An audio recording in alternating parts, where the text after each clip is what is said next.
Islam sunnah Rasul enggak masalah.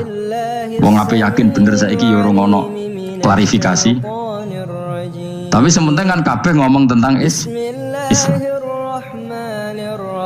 Artinya gini, Allah punya cara untuk supaya bumi Korea itu ada yang bertasbih bersujud. Mil'us samawati wa mil'ul. Allah tidak kurang cara. Golek wong kedonyan kewarik ke sana demi uang. Bareng wis ning kono dielingno pangeran. Gawe masjid, kontrak masjid macam-macam lah, masjid kontrakan ning Korea. Ngene ra ono masjid. Pusing. Saya pernah ngisi di satu masjid itu, babare pintu gerbangnya bukan salib. Ternyata tingkat 1 itu gereja, tingkat 2 bar, tingkat 3 masjid. Kadang kebalikan, masjid, bar, gereja. Satu gedung. Jadi malaikat saya tidak tahu lewatnya gimana itu.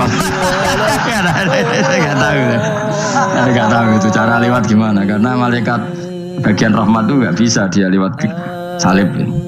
Tapi dia harus menulis ganjaran yang sholat. Nggak tahu saya lewatnya dari mana karena itu. Ya tentu dia punya cara lah. Tapi yang jelas ya agak bingung ini gimana.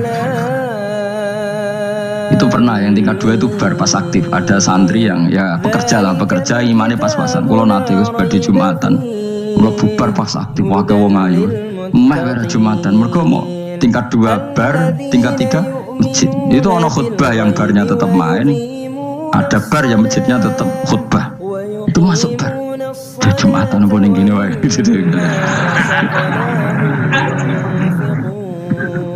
Akhirnya ya di situ beberapa menit terus ada komat Jumatan. Dosa ta Agus ini. Ya aku muni. Ya sekelem Jumatan ku apik. Mosok dilakoni kok takok dosa ta Agus. Ora imus kadung lakoni kok takok. Artinya gini, Allah punya cara untuk menyebarkan Islam di Korea. Sama seperti Allah punya cara untuk menyebarkan Islam apa? Di Indonesia. Dulu orang Gujarat, Punjab, ya sejarah ini menurut saya ya tetap sebagiannya benar. Meskipun tidak seluruhnya benarnya. Sejarah Islam masuk Indonesia rata-rata orang kan menulis pedagang Gujarat, India ke Indonesia dagang. Karena mereka mukmin akhirnya juga menyebarkan apa? Islam. Itu jelas nyata. Meskipun tidak semuanya seperti itu, karena ada yang dibawa Yusuf Baros itu yang muridnya Sayyidina Ali. Juga ada yang dibawa beberapa habaib dari Yaman langsung ke Indonesia, kayak yang di daerah Tuban itu kan langsung habib-habib dari Samarkand langsung ke mana? Tuban. Makanya saya bilang sejarah itu semuanya benar, karena memang variasi masuknya Islam di Indonesia itu banyak. Jadi itu nggak masalah. Sama niru sing kedonyan mawon sing lebih gampang, napa? Kayak Jakarta itu kan kota kayak gitu, baru kayak wong kedonyan orang ke Jakarta semua. Gara-gara tahu mondok pedutan tadi ahli Fathul Qorib tadi yang sampai bab sholat, terus bikin masjid. Iku coba takoki faraid terang ora iso kan. Pemene takoki muamalah terang ora iso, tapi nak trimo carane sholat sing batal apa ngentut roh. Ilmune roh nang nganti bab iku jek roh. Sing batal sholat apa jek roh ngentut nyekel wong wedok jek roh. Tapi bocah ojo takoki sing detail apa? Cara mengenari kiblat dengan hisab ya marosdil kiblat itu serang arah iso. Atau nganggo komputer itu loh. Nganggo jam, nganggo kompas. Padahal ono ilmune ya marosdil apa? Kiblat. Di bulan tertentu, hari tertentu itu nanti matahari tepat di atas Ka'bah. Serang arah iso, ngono-ngono niku serang arah iso. Ya saya ulang lagi ya. Jadi kesalahan kita adalah kebenaran itu kita sembunyikan. Padahal awal dikenalnya Islam itu lewat i'lam, fasda bima tu'maru. Kebenaran harus dimaklumat. Tapi problemnya Islam Indonesia tuh kadang humul tuh bangga, nggak dikenal orang itu bangga gini. Oke lah, kalau yang nggak, saya sendiri ya suka humul. Sampai sekarang saya suka humul. Saya sampai sekarang nggak suka tamu. Bukan karena benci tamu, ribet. Maksud saya kalau sowan kiai ya ngaji saja, rasa sowan, ribet. Ya lucu kan, seneng Gus Bak jare wong alim. Terus senenge mau sowan tok ngaji ra gelem piye karepe. Wong kok aneh. Iku berarti kok karo kowe seneng dokter, dia konsultasi obat ra gelem tapi ngajak jagongan. Dok, jenengan tiyang pundi? Jenengan manggen dalem mriki mulai tahun pinter. Lah ya kowe takok dokter kemalan. Mesti nek kowe takok lara apa obate apa kok malah kenalan. Pindah Jogja tahun pinten, Dok? Dan jenengan kawin mriki tahun pinten? Lha wong jare Gus Bae wong alim kok sowan ngono. Jenengan kelahiran tahun pinten, Gus? Zaman dinosaurus. Wong alim takoki ilahi iku piye karepe? Sesuk tak takok pisan matiku kapan om. Coba betapa naifnya kita kalau kita suka dokter, terus kemudian kamu takok dok kelahiran tahun pinten jenengan. Aneh kan? Nak kowe seneng dokter mergo mau konsultasi berobat ya ngomong saja apa yang kamu butuhkan. Aku seneng wong alim yo ngaji titik. Nah, kowe misalnya seneng artis, delok konser artisnya takok kelahiran tahun piro. Gak penting artis ayu mbok delok seneng wis sudah gitu aja. Wong alim yo ngono ngaji seneng. Kadang wong Jawa lucu seneng wong alim sowan terus takok-takok. Mana iku dudu obatno yakin. Maksudnya bu sing profesional, maksudnya sing rodok bener sithik lah dadi wong. Aja bener nemen-nemen gak mungkin wis pokoknya bener sithik-sithik.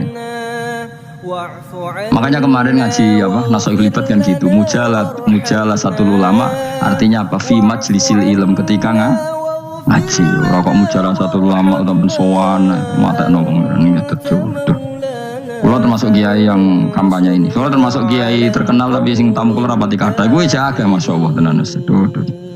Muga-muga rodok tobat sithik-sithik maksudnya. Maksudnya ya sudah lah. Ya tadi hubungan wong alim ya sudah ngaji. Kalau hubungan sama dokter ya tanya konsultasi apa medis. Kan lebih enak. Hubungan mbek dukun wis takok wis mbah niki menyangking pundi. Kok jenengan dermemel nglafadzno apa sing kalimate sing jelas kena apa nak dermemel mandi nak jelas kok ora mandi ku piye takono aku ya guru pun mbek dukun wong kalimate ora jelas kok mandi nak jelas gak mandi mergo nak jelas kita bodonine ayo guru mantra yo mesti gak wae rungokno tenanan kalimate terus ora jelas dukun-dukun lho. Ya kok mandi, nak jelas malah mandinya tenan ora. Ya saya ulang lagi ya. Jadi sebab itu di Quran sering ada kata i'lamu, kenalilah, ketahuilah. Jadi awal dari agama ini adalah harus tahu. Maka menyangkut harus tahu ini lalu Allah bikin media. Media itu apa saja. Tapi lalu kita bisa berdebat tentang media. Itu yang kita tidak tahu nanti hisabnya di depan Allah Subhanahu wa taala. Nah, sampai sekarang itu nggak pernah bilang halal, nggak pernah bilang haram. Misalnya gini ya buat ini dengerin ini. Di Korea ini sering teman-teman cerita. Ada beberapa majikan yang baik sama umat Islam, yang bekerja Muslim. Itu kalau dipamiti sholat, ya. Pak majikan saya mau sholat. Sholat itu apa? Mereka bilang dengan bahasa analogi di Korea. Pokoknya sholat itu sembahyang. Ketika sholat itu ditanya sama orang Korea, lo kamu itu sembahyang kok tidak ada patungnya? Karena pengetahuan mereka yang namanya sembahyang itu ada patung. Ada yang baik, apa sekalian tak belikin patung? Jadi wong Islam pas sholat tuh didelok ngarepe dhuwure kok gak ono patung. Ono sing ape sujud tuh digambarno salib. Mergo dekne denger-denger kalau karena tidak tahu Islam itu apa. Sementing ada personifikasi Tuhan. Ada lagi ini yang agak ngeri. Ada pegawai Garuda karena dia agak terpelajar waktu sholat dia sholat sama krunya di mall. Itu langsung security mall nelpon polisi. Ini ada ritual teroris gitu. Jadi sholat itu dianggap mukadimah sebelum ngebom. Jadi ritual. Pertanyaannya adalah karena mereka tidak pernah ngerti sholat itu kayak apa. Dan kadang-kadang orang ngerti bahwa sholat itu adalah ritual umat Islam itu lewat media. Media itu bisa berita, bisa dokumenter, bisa apa saja. Kita tidak pernah tahu cara Allah mengertikan. Seperti kita tidak pernah tahu madzhab Mu'tazilah, tahunya itu dari kitab-kitab ahli sunnah belajar. Coba kita semua misalnya tahu madzhab yang aneh, Mu'tazilah, Jabariyah, Qadariyah, itu dari kitab mereka apa dari kitab ahli sunnah? Dari kitab ahli sunnah. Maka bisa saja informasi keburukan itu dari orang baik dan informasi kebaikan dari orang buruk. Kita tidak pernah tahu. Karena ini yang bisa ngelola hanya Allah Subhanahu wa taala. Tidak bisa, kita tidak bisa, hanya Allah yang bisa. Maka perdebatan Ahmad bin Hanbal dengan Haris al-Muhasibi itu seperti itu. Misalnya gini, tak kiri contoh. Haris al-Muhasibi itu orang alim allamah. Dia ahli sunnah mandat, maunya ahli sunnah sekali. Dia mau ngarang kitab tentang dia menentang Mu'tazilah, menentang Qadariyah, menentang Syiah.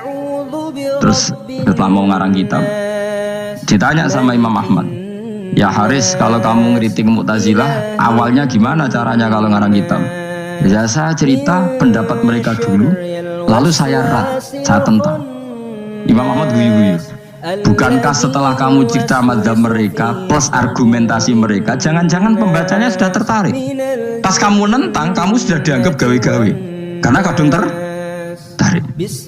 Saya tak contoh wae, misalnya gini, kowe sekarang rasa bayang dadi wong soleh biasa wae. Aku ono gambar wong wedok montok tak tulis, hindari ini. Kira-kira dia maca hindari apa gambare? Enggak jawab ya, kira-kira. Sing mbok nikmati kata hindari apa? Sing mbok eling-eling kalimat hindari apa gambare? Kira-kira. Padahal tulisannya apa? Hindari bahaya ini. Bahaya ndi terus didelok. Terus sing dieling-eling ora hindarine tapi sama. Pendapat Mu'tazilah itu ada yang menarik. Misalnya gini, menurut Mu'tazilah, seseorang masuk neraka ya karena amalnya, masuk surga ya karena amalnya. Apa artinya kalau masuk surga karena fadlnya Allah? Lalu gunanya amal apa? Mungkin pembaca kan tuh, wah ini proporsional ini. Gak ada ahli sunnah, jadi bus warga mereka fadlnya pangeran kok enak. Lalu gunanya amal apa? Padahal dia tahu pendapat Mu'tazilah itu dari kitab itu, kitabnya orang ahli sunnah. Baca. Gak pernah tahu kita. Ya saya ulang lagi, itu kan ibarat kayak KUHP. Kamu baca KUHP draft, terus kamu cocok. Kamu mesti nyalahkan yang demo. Atau baca buku selebaran orang demo, kan terserah kamu. Kamu kan punya akal, kan tetap milih. Nomor tetap nomor milih.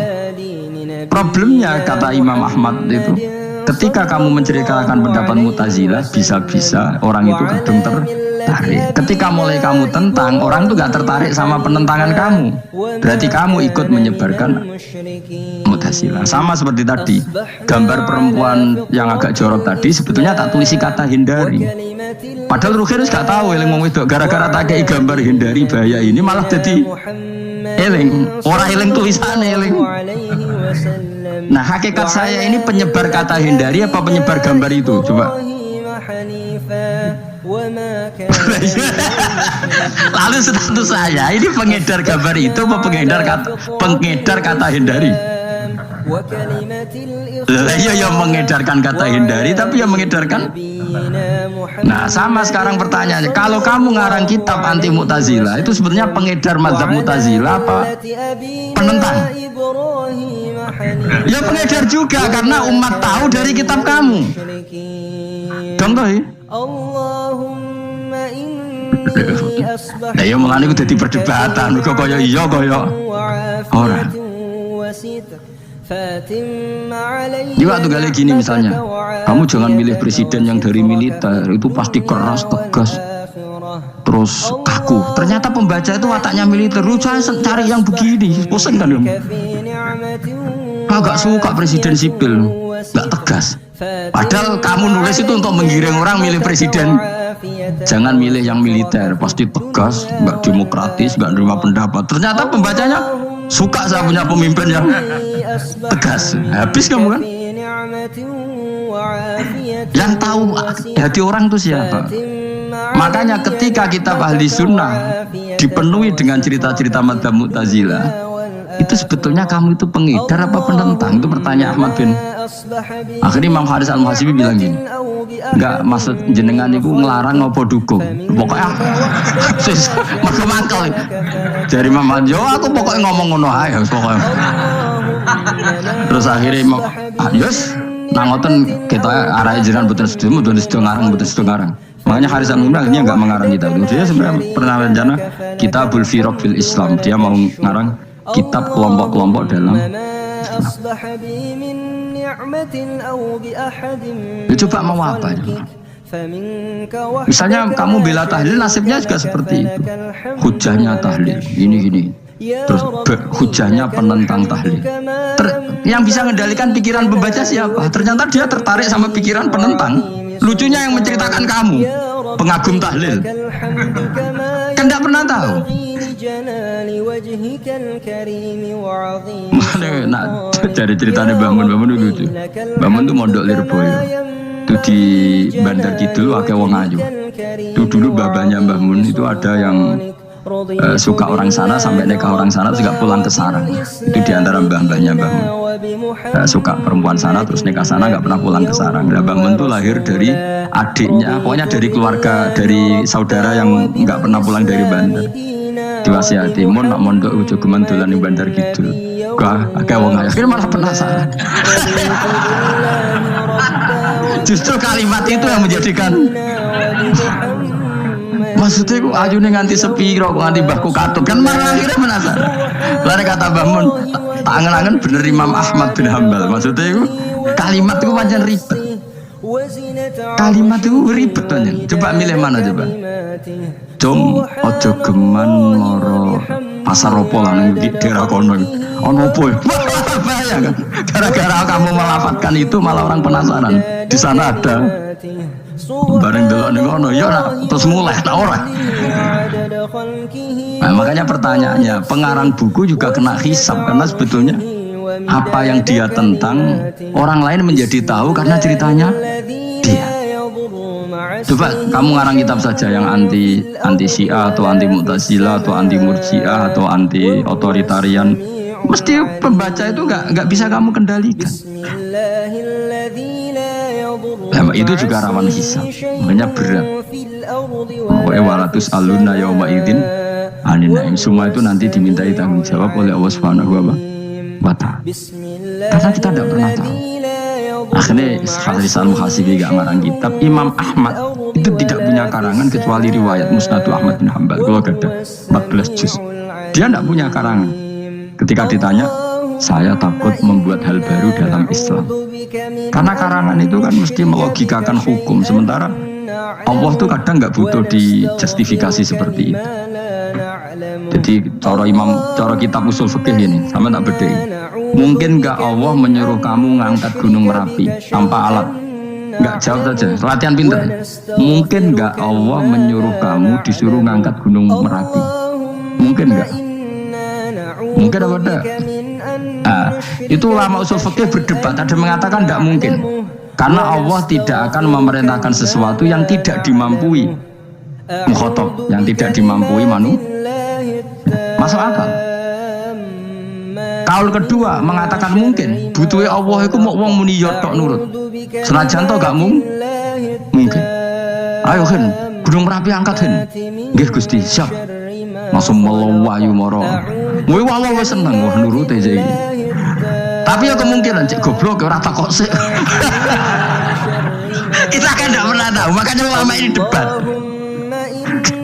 Kira-kira nak Hen Gunung Merapi angkat. Potensinya kan dua, kowe langsung melayu apa ngangkat. Potensinya kan goblok ngono ora takok. Bicarane kok. Tapi ya mungkin dilem mbek pangeran. Cek nurut ya ora paham belas melayu. Kemilih ndi? Status sing ngene iki nurut apa goblok? Jawab, nurut apa goblok? Ya nurut goblok. Ya coba ngono. Kita tidak pernah tahu. Mulane tetap pada akhirnya kita itu wain adri. Kita tidak pernah tahu.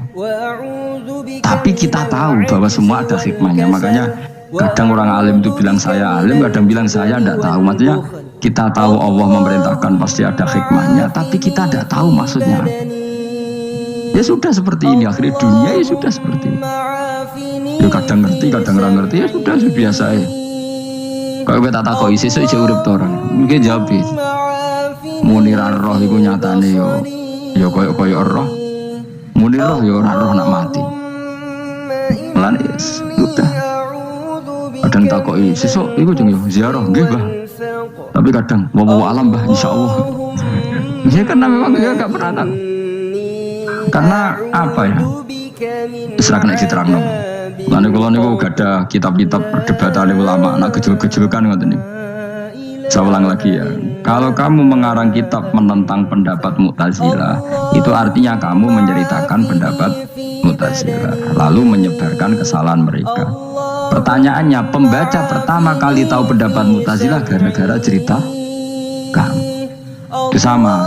Pembaca tahu gambar perempuan gara-gara edaran kamu. Meskipun kamu menulis hindari, tapi kan menjadi tahu. Kamu berarti penyebar kata hindari apa penyebar gambar? Apa penyebar kata hindari? Itu ibarat kayak gini, ada anak kecil baru umur SMP, kamu nak hindari narkoba. Bentuknya kayak ini. Padahal anak kamu itu bakat soleh yang nggak terlintas narkoba. Gara-gara buat cerita ini menjadi tahu. Sekarang omongan itu dihisap tahu orang, menjadi tahu gara-gara kamu. Tapi kamu nggak ngandani, takut anak kamu kejebak narkoba. Milih mana? Bingung tau kan? Wingi-wingi ra bingung, ora tau mikir. Maksudnya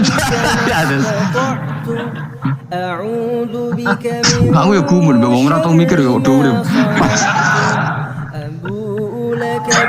Jadi ya sudah. Ya angel panjenengan urip ya angel. Mane ngaji kan, mane ngaji. Orang ngaji minal fajr. Minal fajr itu satu-satunya ayat sing turun mau sak kalimat. Jadi ora sak ayat mau sak kalimat, sak kata kalau dalam bahasa Indonesia. Mun kula terus. Oh, masalah yamin iki kula terangno. Yamin itu maknane arah kanan. Arah kanan maknane arah yang dikira benar. Jadi orang Arab bilang kalau sesuatu benar itu disebut kanan. Mulane ashabul yamin. Tapi kalau orang salah disebut ashabus simal. Jadi sebetulnya itu bahasa-bahasa, ya memang bahasa Arab seperti itu. Partai kanan berarti benar, kalau partai kiri salah. Tapi sekarang katanya ada wasatiyah, tengah-tengah. Saya malah bingung tengah ini. Tapi nah istilah Quran itu jelas ada yamin, ada simal. Tapi kalau wasat itu bahasa sosial, tapi ya sah. Bahasa itu juga sah.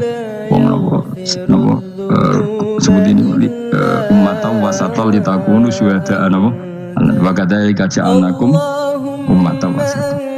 Rabbi la ilaha illa anta khalaqtani wa ana 'abduka wa ana 'ala 'ahdika wa wa'dika mastata'tu a'udzu bika min syarri ma sana'tu أبوء لك بنعمتك علي وأبوء بذنبي فاغفر لي فإنه لا يغفر الذنوب إلا أنت أستغفر الله الذي لا